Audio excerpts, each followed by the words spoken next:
Hey everyone, welcome back to the A MOTIV MIND podcast YouTube channel where I, your host Autumn, talk all things mental health, relationships, manifesting and spirituality, self-love, and owning a small business, Kello Collective. At Kello Collective, here on this channel, you can look forward to the video recordings of each podcast episode and shorts with snippets from each video. And be sure to subscribe and turn on your post notifications so that you don't miss the new episodes every Tuesday. And if you prefer to listen to the podcast instead of watching, you can listen on Spotify, which I will leave the link in the description box below for you. Also in the description box, you can find the links to stay connected to the A MOTIV MIND podcast by liking, subscribing, and following on Instagram, Facebook, and Spotify at A MOTIV MIND podcast. And it would mean so much to me if you would support the podcast through my small business, Kello Collective, hand-poured coconut soy candles and products, which you can shop on kellocollective.com. And don't forget to follow and subscribe to Kello Collective on Instagram, YouTube, Facebook, and TikTok at Kello Collective. Well, I hope you guys enjoy the video and the podcast. On the last episode, we talked about boundaries, finding a new therapist, how to start setting healing goals, and how my experiences in 2022 led me to get serious on my passions and starting my business. On this episode, we're going to be talking about how a few supportive and motivating conversations from my family pushed me to start my candle business, how I started my candle business, more tips and insight I learned from therapy, and the signs that I received through angel numbers. So in May of 2022, I went and visited my family back in the state that I'm originally from, and I had some very motivating and eye-opening conversations with my parents. They were conversations that were basically like, it's time to get your shit together and put your talents to use and actually start the business that you want to start. Think about your interests and passions, make a plan, and go for it. They confirmed for me that baking was for sure not the way to go, but I had an idea about making candles, and they suggested that I start getting the supplies to see what could come out of it. They helped me realize that I am in a new state that is a land of opportunity, and I was getting close to the 1-year mark of moving away, and it was necessary that I finally become fully independent and start making more money through my passions. My parents really helped boost my excitement and confidence that I have what it takes to be successful and achieve my dreams if I really put in the time, effort, and creativity into it. So, a few days after visiting them, I headed back home with my new boost of ambition and determination. As soon as I got home, I did a lot of research on candle making, the equipment and supplies that I needed, and also different jars to see what style I really liked and what I was really going to go for in terms of my business. So after that, I went on Amazon and I bought a $50 candle making kit to begin testing, along with a single plug-in electric burner. And while I was waiting for my kit to arrive, I continued to do a lot of research on different types of candles to hone in on the vibe that I really wanted for my candles and what type of brand I really wanted to create through those. I came across dessert candles that look like food, spirituality candles, candles that were centered around like phony quotes or sayings, and luxury candles. There were so many different types of candles out there on the market, but luxury modern candles are what really sparked my interest and creativity. I had gut feelings that this is where my brand was supposed to go. So after deciding on the candle type, I wanted to start focusing on brainstorming company names, and I knew I wanted to have my last name involved because I wanted to separate myself from different brands and have a piece of me in it. I wanted customers to be able to look at the candle and the name and remember that this is a Kello candle. But I started Googling different words and meetings to add another word into the last name, and eventually I stumbled on the word collective. I fell in love with it immediately, and I knew that was going to fit together so well. I chose the word collective because I didn't want to limit myself and my company to just making candles. Collective is essentially a group, so this allows me to add in a world of products down the line, so stay tuned for that. But it's interesting because with my baking and cosmetic business that I had thought of starting, I chose some names and thought of some different products and ideas, but nothing was ever really solid. Like it never felt right, and I really couldn't find myself itching to want to go and sit down and brainstorm but so much, or think of actual legit plans and visions of where I wanted things to go. Like it didn't flow naturally like it should. And with Kello Collective, I didn't even have my candle making practice kit yet, but I already had the type of candle in mind, my company name, and was strongly pulled to the ideas of where I wanted my brand to go. My intuition was already telling me that this is where God was leading me, and I only had those feelings with this business. Like I had all of that figured out within 10 days of arriving home from my trip to see my family. And I was researching different jars and felt very drawn to the hexagon jars, which as you see are the jars today. And I was just obsessed. Like there was just that gut feeling once again, like, nope, this right here, that's my jar. And it blows my mind how fast I was able to make so many decisions and figure out key components of my business, and just the way that all of the pieces fell together so effortlessly. It felt so natural and right. But a few days later, my kit and supplies finally arrived, and I was so excited to try and make these candles and hopefully get the real confirmation if candles were going to be the product that I could finally turn into a real business. As soon as I got the kit out of the mail, I ran inside and started making candles. The very first testers that I made were so bad. Like, they were looking mad crazy. But then again, with everything in life, the first time trying something new is probably going to be your cringiest, worst outcome, and it's just not going to be maybe exactly where you want it to be. And if you want to see the way that my first candles looked, I do have pictures in a short 2022 recap video on my Kello Collective YouTube channel. So make sure to go and check that out if you want to see what I'm talking about, because they were crazy. But I remember making the testers, and when I was making them, I felt such a calming, deep-rooted feeling that this was it. Like, this is what I was searching for, and I knew it was go time. So I made the decision that day to put all of my focus and effort onto forming this into a real business.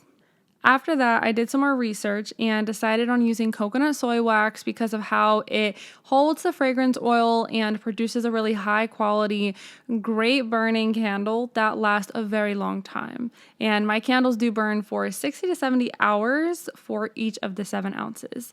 But I also decided on using cotton wicks and the hexagon jars.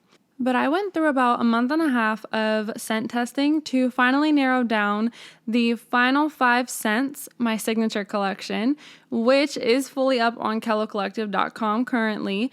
And it also took me about a month to design and finalize my logo. I played around with so many different layouts, fonts, and shapes, and I had so many mock-ups of the logo and had such a hard time choosing until I finally created my current logo. And I knew it once again in my gut that was the one. That was my logo, and that's the direction we're going in. And once I had my logo all figured out, all of the other pieces started coming together so quickly, and I went ahead and designed my candle labels, and they were different than the ones that I have currently.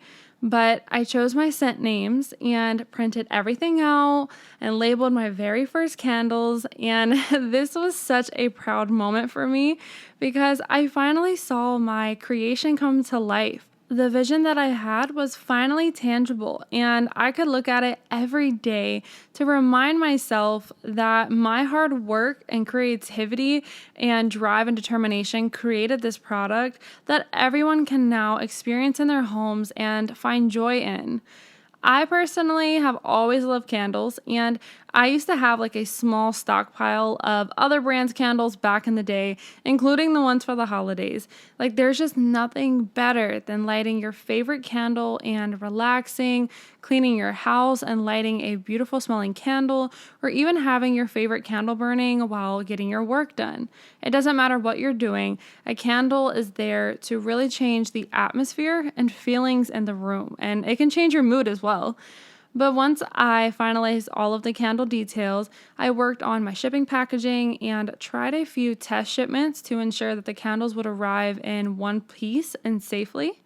Then I designed thank you cards and candle care cards to go inside the boxes, made my free gifts to throw in the orders, and was ready to go with planning my launch. By July, I had already created the LLC for my business so that it was legal, but I chose my launch date, created my social media accounts, and made my first candle post. I was extremely nervous to show people what I had been working on, and once I made that first candle post, I was like, okay, there's no going back now. Like, we showed people, so we have to move forward with this business. But it's not that I had feelings of not wanting to, but it just made it so real, especially once I made the post about the official launch date. I was so scared because I was like, oh my goodness, like these people are finally going to have my candles in their house and like test them out. And, you just want to put out a really high quality, good product for people. So it's nerve-wracking.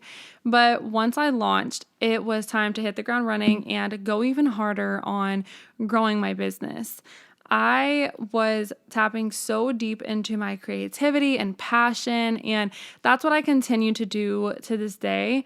But after about 3 to 4 weeks after my official launch, I released my fall collection, which is one of my favorites. Fall is my favorite time of year, and my name is Autumn, so you know that I had to make an autumn collection, which is what I did, and there are still a few candles on the site from that collection.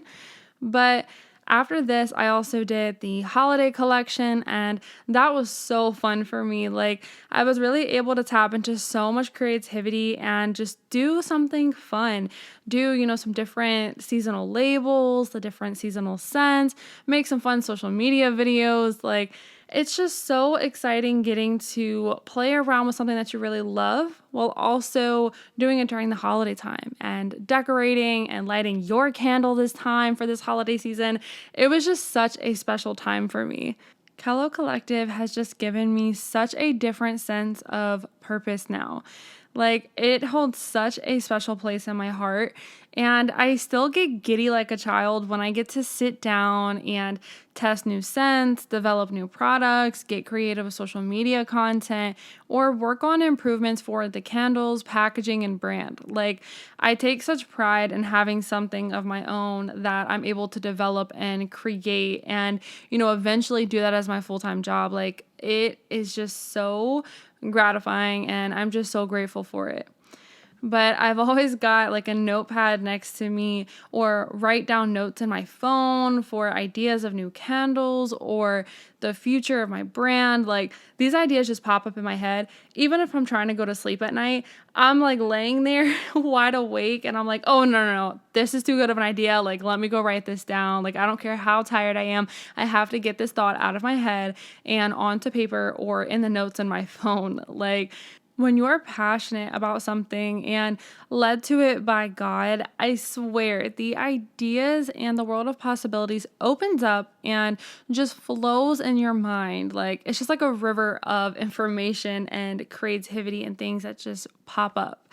And I spent countless hours and days and nights developing every aspect of the candles and packaging, but I still do that now. Like, I am constantly working on improving the candles and experience for you guys, and it just brings me so much joy. And I design, print, and create all of the labels, cards, and everything that you see. I stamp my own shipping boxes and gift bags. Like, I make sure that all of the pieces of my brand are high quality, high performing, and I put in so much hard work because it is so worth being able to do what you love. And I didn't think, honestly, back in the day that I was as ambitious and driven or creative as I am now. Like, I knew it was in me, but I didn't know that it was this much. Like, I shock myself, where I'm like, whoa, like, girl, you are going 1,000 miles a minute and you're just so excited to do it every day still. Like, I have unlocked a whole new version of myself, and I really, really love being able to create these candles for you guys. The candles are just the very beginning for Kello Collective, and I cannot wait to continue sharing my passion with you all through different candles, fragrances, and other home products in the future. So definitely stay tuned and see what's to come next. But it means so, so much to me to be able to share the story of how Kello Collective started. And in honor of that, that I have to light my Kello Collective toasted coffee bean candle, which you can find on kellocollective.com. This candle is a delicious blend of coffee beans, cocoa beans, and vanilla bean. This blend fills the room with aromas of a freshly brewed cappuccino. All right, so now that I have my coffee shop vibes going on in the room, let's go ahead and get into the second half of this episode. So aside from spending months focusing on my candles and launching my business, which significantly helped with my mental health, I was also still in therapy. My business helped give me a creative outlet and put energy into a positive source, opposed to worrying about my anxiety and panic 24/7. Fortunately, once I moved out here in 2021, my panic attacks subsided and eventually went away, but I was now experiencing anxiety attacks here and there.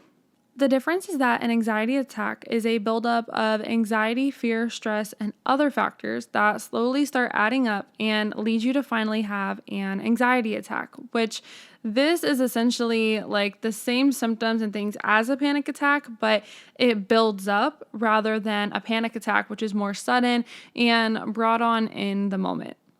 But aside from this, around this time, I would mainly experience a lot of anxiety dizziness, which was really not even dizziness, but it feels like you're dizzy. And a trick that I learned to help bring me back down to the moment when I felt that way is to stand or sit still and just stare straight at an object that isn't moving. When staring at the object, you'll realize that you really aren't actually dizzy because it centers your focus and allows you a few seconds to register in your brain that the object isn't moving and neither are you. So I still use this trick now, and it's really helped me in times where I'm like, oh gosh, like, am I feeling dizzy? I'm feeling a little queasy, and it's like, no, stare straight ahead. Oh, okay, I'm good. But the next trick that I learned in therapy was for my depersonalization symptom. When I felt like I was in a cloud or a dream, I learned this trick called the drop anchor. And essentially what you do in this is sit down in a stable, non-moving chair and just sit up in the chair like normal with your feet planted on the ground. Don't cross your legs, just sit there with your feet sturdy on the ground. Then close your eyes, take a few deep breaths, and push your feet down into the ground like as if you were about to stand up and put pressure and force down on your legs and feet to get yourself out of the chair. But don't actually get out the chair, just remain seated.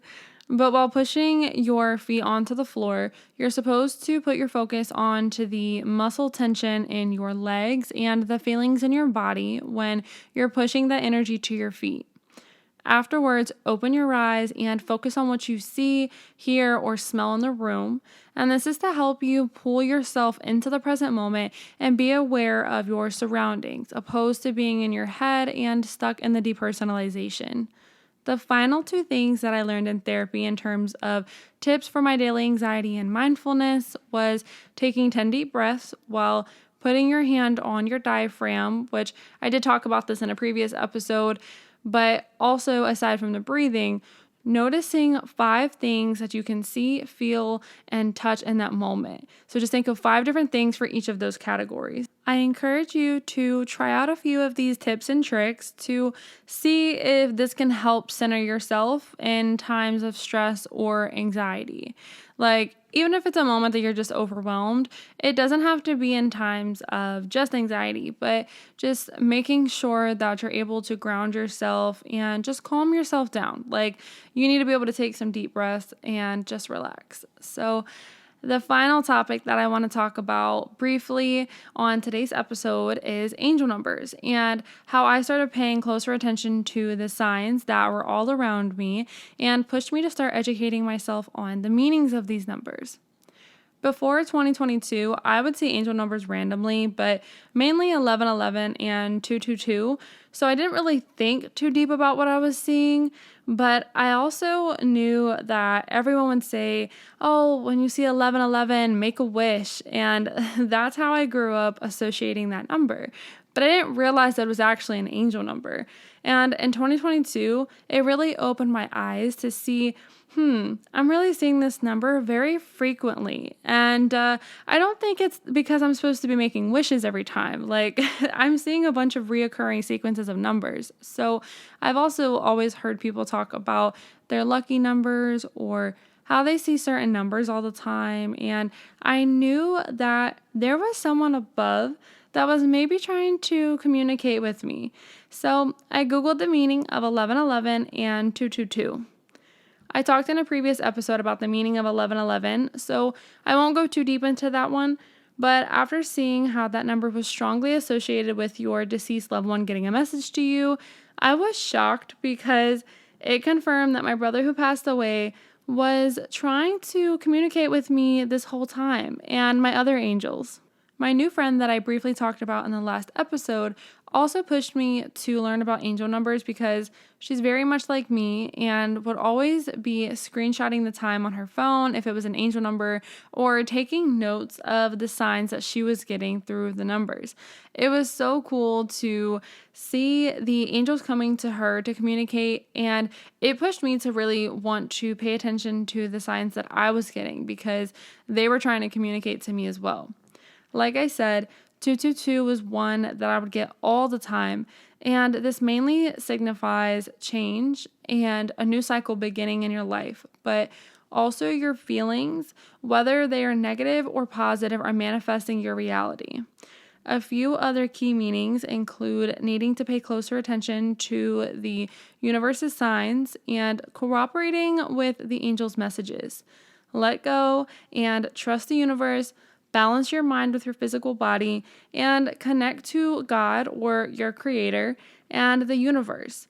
You need to think positive, be in harmony, and in sync with yourself. For me, seeing 222 lined up perfectly to how I was feeling mentally and the experiences that I was going through in my personal life. There were a lot of shifts and changes happening for me with my anxiety, spirituality, starting my business, and finally setting boundaries in my life to stand up for myself. Change is the best way to describe 2022 for me. Consistent, rapid changes, both good and bad. Sometimes I felt like I couldn't even get a break because things were constantly happening. But my angels were right there flashing numbers and messages to me to let me know what was happening and what was to come. 1111 and 222 were the main numbers that I saw until about the mid to end of the year, where I started seeing 111 and 444 heavily. A few meanings of 111 are releasing old habits and beliefs to move forward in your life, being aware of your thoughts and feelings because they are manifesting your reality, leave the past behind, be a leader and your true self, and take the first step toward your new start in life. A few meanings of 444 are your deceased loved one is sending you a sign that they are near you, they are with you, and you're taking the steps to find your true self and listen to your intuition and trust how life is unfolding for you. Plant the seeds for your future by creating a plan and taking different actions that are in line with the future that you're creating and desire. And focus on being creative through creating something that you're passionate about. Now you can see how all of these angel numbers match the mental state that I was in and the things that were going on in my life. There were so many changes and so many new things that were also forming in my life that my angels were pushing me to tap into myself and continue my self-discovery journey, my self-love, and really work on me. They wanted me to create candles and align my mind with the universe to take new actions that would manifest the life that I was dreaming of. Now, because I was receiving so many different numbers, I would track them, which I still do this, by taking screenshots on my phone or writing down the ones that I see. Like if I was driving and saw something that I couldn't obviously take a picture of, a screenshot, then I would just write it down in the notes on my phone and go back and look at it later. I also created a folder in the photo section on my phone to be able to have all my screenshots of the meanings of the numbers, so that way I can reference them when I would see a number. But taking pictures and screenshots along with writing these meanings down and the numbers that I saw are really what helped me hone in on the messages and seek guidance from my angels. Also, when I mention writing them down, write down what you're thinking about in that moment when you see this number. This is mainly if you were saying a manifestation or thinking about someone, a place, a desire, something negative, something positive. Like really start to kind of study what you were thinking about or what angel numbers you're receiving. You have to decipher what the meaning is trying to tell you in the message, or see how it relates to the thought that you had, because I have had so many times where I'm thinking about something very specific, and it's not even that I'm asking for advice to the universe or God or anything. I'm just talking out loud about it or thinking about it, and then I'll happen to get an urge to want to like tap my phone or something, and I'll look and I'm like, oh, it's a 111 or 444, like whatever, it doesn't matter, all the numbers. And I'm like, oh, okay, so you're giving me a sign. Thank you. I didn't even have to ask for it. Like, it's that easy. Don't be afraid, though, to ask your angels for advice or guidance, because I promise they're listening to you. They see you. They're with you, and they will send you the signs and the answers. Maybe not instantly if you're asking them to give you a sign, but trust that you are going to get your answer, but it will probably be on their own terms, okay? But definitely leave a comment on this video or on my A Motive Mind podcast, Instagram or Facebook, letting me know about your experience with angel numbers, because it's such a beautiful thing how your angels and God can send you signs and guidance. I feel like I have a spiritual team that's next to me, telling me what to do next, what's coming next, and leaving me like little breadcrumbs, leading me to my truest self and desires.